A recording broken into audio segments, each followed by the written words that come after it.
Welcome back to HL Restorations Impacting Midwest Industries. I'm your host, Steve Tutt. Let's get to it.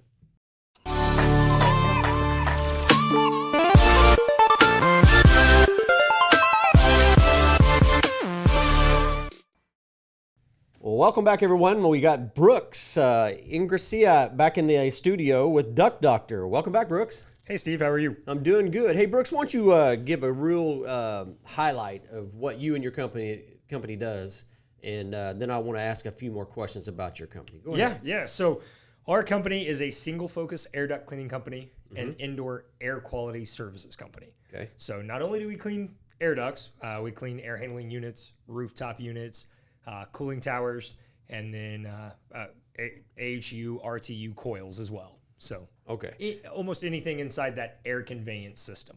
Okay, so I'm glad you brought up the word coil, because what are coils and why are they important? Yeah, so coils, if you think of a hospital or you think of a large school, let's start with this. Everybody in their home knows what their evaporator coil is, right? We all know what our A coil is down there on top of our furnace. It's what gives us AC. Right. And so in large facilities, you have multiple coils, heating coils, cooling coils, reheat coils, and they're essentially just like our evaporator coils. They are aluminum fins over copper tubes, and they simply help either heat or cool the air. And either cold water's going through them, hot water's going through them. Sometimes they're electric, mainly cool water and hot water. So, okay. So what's the common problem that you see in the coils? Yeah. So these coils, they're all over the system, and you have hundreds of them. And let's start with the ones that we see the most. So if we get called in for an inspection, and because there's an odor or there's dust and debris in the airstream, then we're going to start with, I'm going to start by looking at the coils. Right. And when we open up that unit, sometimes these coils are just dirty because dust and debris are getting past the filters, which is obviously a cause for concern. And sometimes these are damaged, where maybe a technician or somebody in the facility got in there to change something or fix something, and their knee or their boot or their tool bag just hit that coil, and now you've got some bent fins. We see leaky valves that are putting off excessive moisture, or we see clogged drain lines that are, again, just causing that excess moisture. And that excess moisture is a problem because, as you and I both know, moisture, dust, and somewhere to grow, and you've got some fuzzy stuff happening, right? Some bad stuff happening. Yeah. So when I mean, I was in property management for a while, right? So yeah. I look at the coils, and I'm saying, oh well, they could get by for. When do you know you got to do something about these coils? So a lot of our major facilities, they measure their static pressure, the pressure that's going in and out and across that coil, and it should have a set point. And if it's not hitting that set point, or you're not hitting temperature set points, then we've got a serious problem going on. And what we begin to find out is, when you're not hitting those set points, a lot of facilities will go over and just ramp that fan up a little more. Oh, I'm not getting enough airflow. Right. Kick that fan up and let's get more air going. Well, really, that problem's deep in the coil.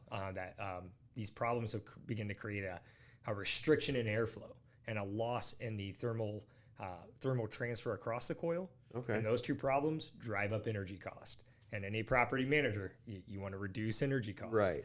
Now, is that something you guys can do for the property managers to do that? Yes. So we can actually go in and clean these coils. We use a special product. It's called a It's called a proprietary probiotic coil cleaner. Okay.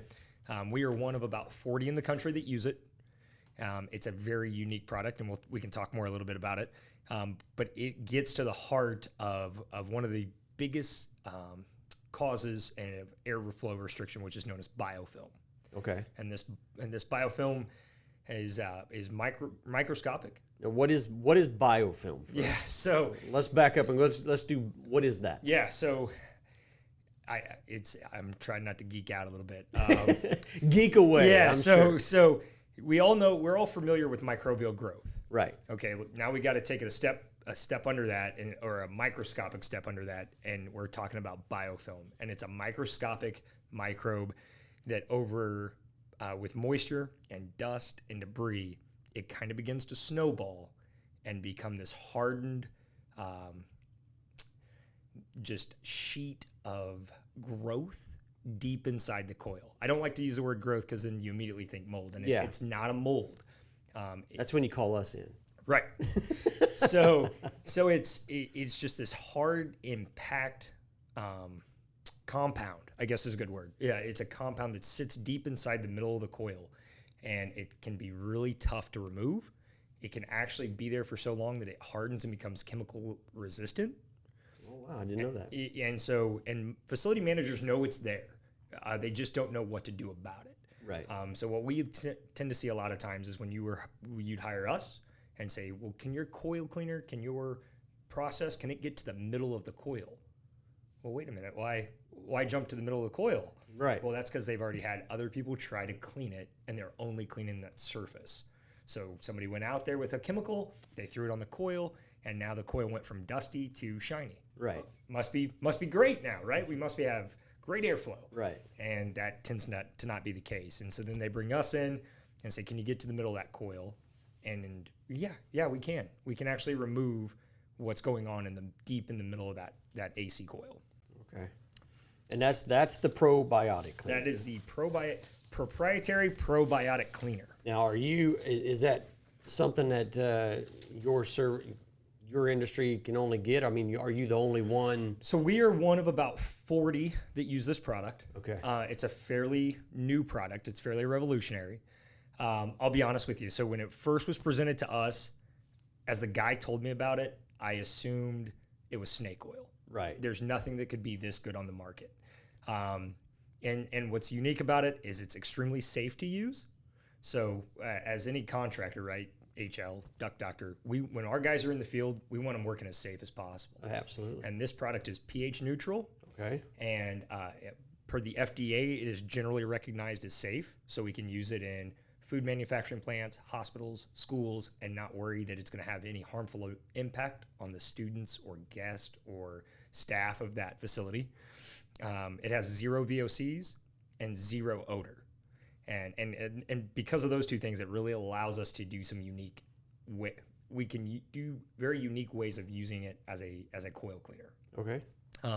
So back to you can't get to the middle of that coil with you can't get to the middle of the coil with standard coil cleaning chemicals because they're so corrosive and aggressive. Okay. And they can actually damage the aluminum fins. And so with our product, the probiotic product, it's pH neutral. So we can apply it to the coil.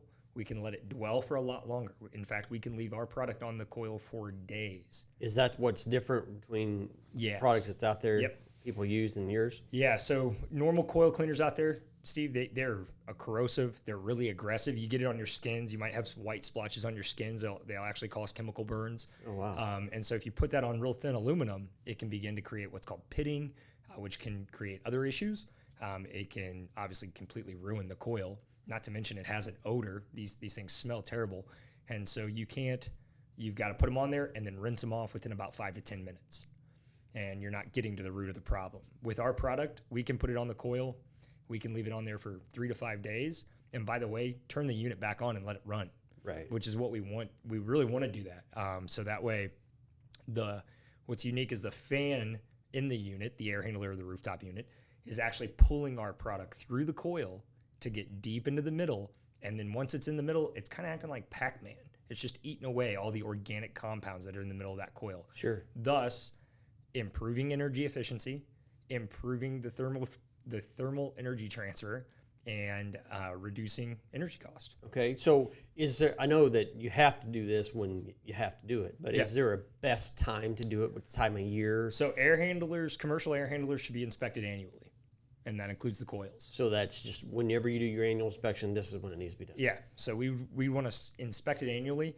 I'd say as far as applying the product and for us to come in and clean it, I've done them all year round. My favorite time is summer because we're cooling, and that moisture actually helps our product work longer and continue to work in that coil even when we're done. Okay, good. In some hospitals, Steve, actually, we don't even need to shut the unit off. If it's summertime and you guys and they're cooling and we've got condensation going across that coil, we're actually using that condensation to work in our favor, and we can put the product on there, shut the door, turn the unit back on. Okay. Is there some local examples of people that you've done this for? Yeah. So we had one client, and how I found out about the product was I met a client here in KC that said, don't bring your normal coil cleaning equipment into our facility. It won't work. I've already tried. And he had about 20 to 30 years of HVAC experience. So Right. he knew what he was talking about. And I just kind of nodded and said, okay, I'll figure something out.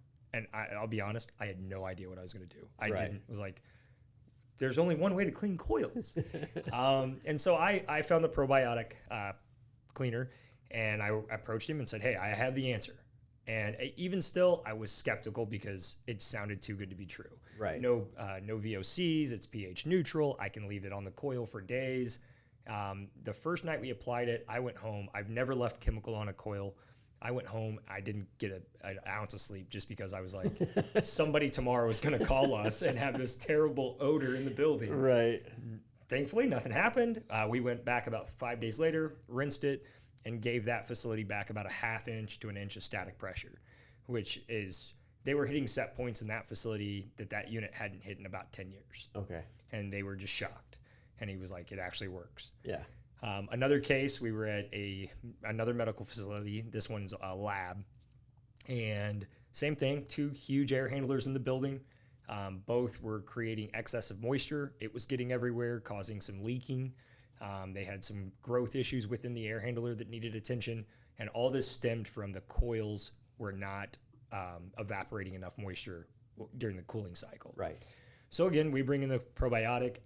Over about a week's time, we did 3 applications where we actually applied the chemical to the coil. And 5 days after that, we went in and rinsed. And we gave them 1.5 inches of static pressure back. And those 2 units hadn't hit those set points for about 15 years. And that was per the energy manager monitoring it while we were working. Okay. They were, these larger systems in schools and hospitals, they have the controls that are in place, as you're probably familiar with from property management, Right. that they can see all that, and they monitor it while we were doing it. Yeah. So is all this on your website? no, you just give us a shout and Okay. talk to me directly. And You want your information to put up on the screen right now? you can put our information up, Okay. and then and that way you can get in contact with me. I'll come out and do an inspection and evaluate the coil, and we can talk about how the probiotic could be a great solution for your property. Okay. And also, folks, you can go down and comment if you have any questions or anything like that. Make sure you share this video so it can get out there so people can understand this product, learn more about it. But please go visit his website, contact him at the information that's on the screen right now. Brooks, thanks so much for coming back in the studio, man. We're going to have you come back. Not a problem. Thanks for having me. All right. We'll talk to you later. Take care. Thanks, guys.